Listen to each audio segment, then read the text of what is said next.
Hey, good morning, everyone. It's Mr. Mike, piano teacher, music teacher.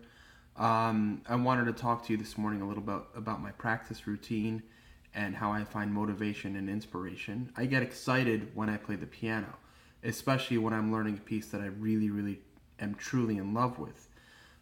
Usually, it's a piece by Beethoven. Currently, I'm working on Sonata Number 8 in C minor, the Pathétique, which I learned many years ago in high school, but I didn't even learn the entire exposition section.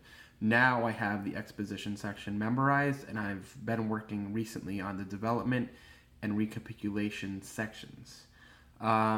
So basically, I wanted to just talk to you a little bit about my process for practicing and how I get inspired. So first, let's talk about inspiration.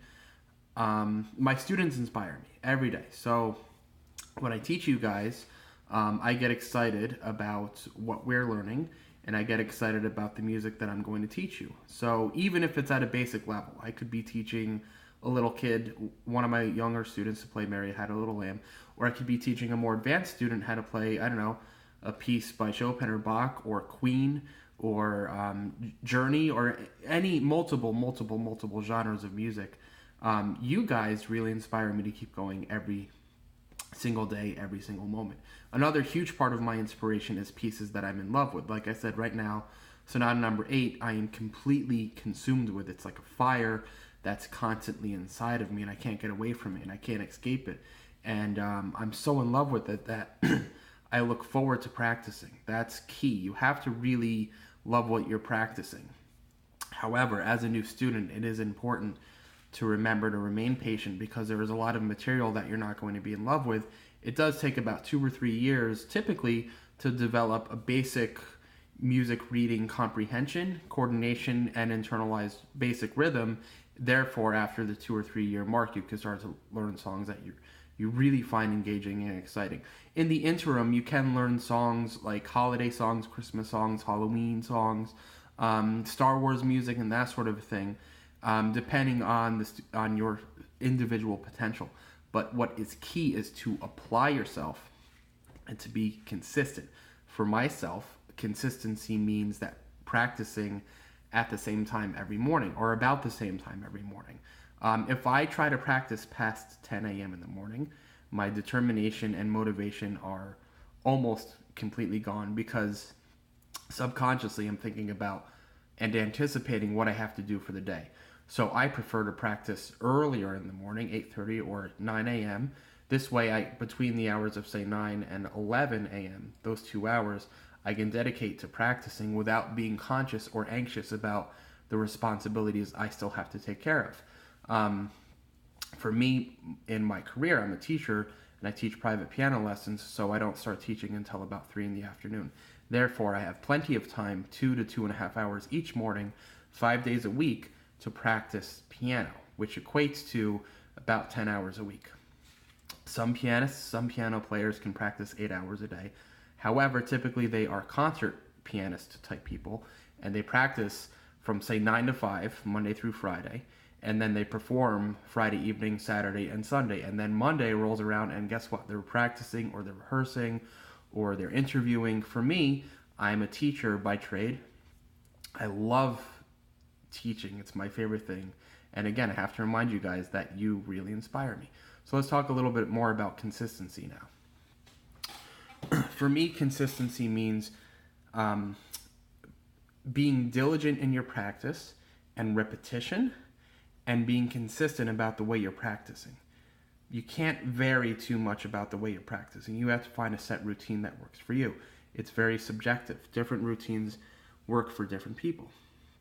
For me, the routine of working in a 2 hour time frame, hour and a half to 2 hour time frame every morning works very well because I have no distractions.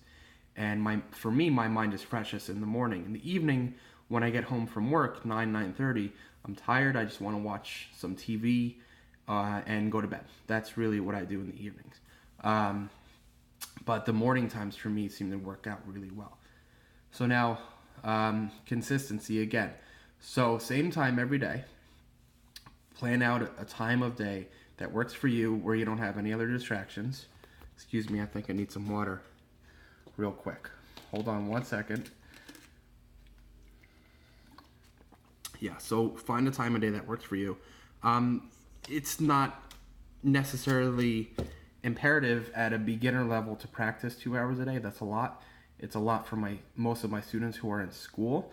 So I would suggest 30 to 45 minutes a day for older students. And for younger new students, repetition is more important than how long you practice. So 5, 6, 10 times in a row, do the same thing over and over and over again and make it a habit. Sorry, I lost my train of thought. So then in a consistent practice, then you should see results, and that will also motivate you, inspire you to go to the next step. So therefore, when I get a section of the piece down that I've been working on, and it sounds really good, it motivates me to push myself to continue on, to keep going. And my part of my biggest inspiration is Mr. Beethoven. So he's my favorite composer. This is my work area. So this is where I sit, during the week in the mornings, Monday through Friday. This is some of the material that I'm learning.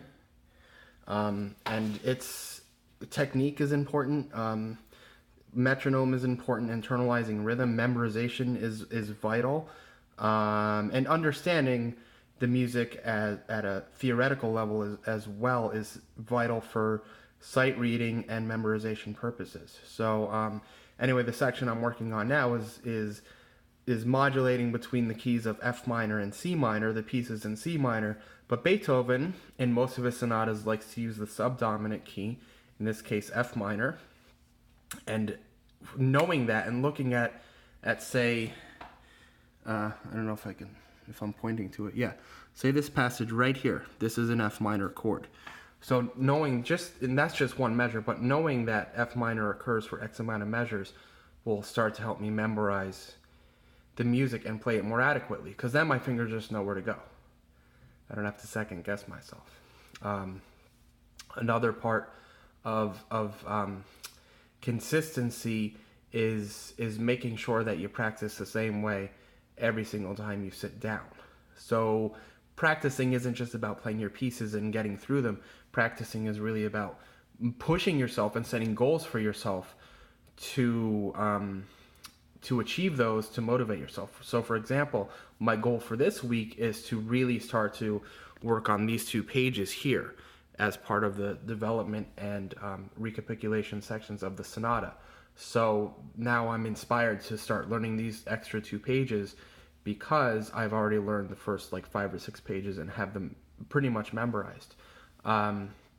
So anyway, this is an exciting journey, and I just want to remind you guys that all of my students, all of you are really a huge part of my inspiration, and teaching is what keeps me going, and Beethoven is what keeps the fire going, really. And the piano is something that you really have to dedicate a lot of time to.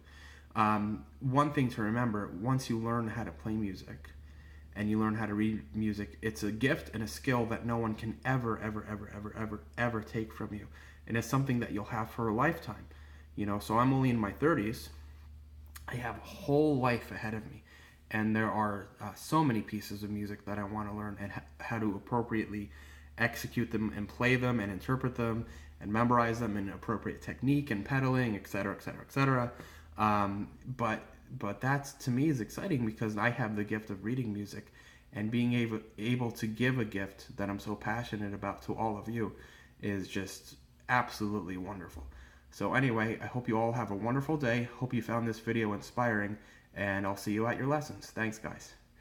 Mr. Mike, out.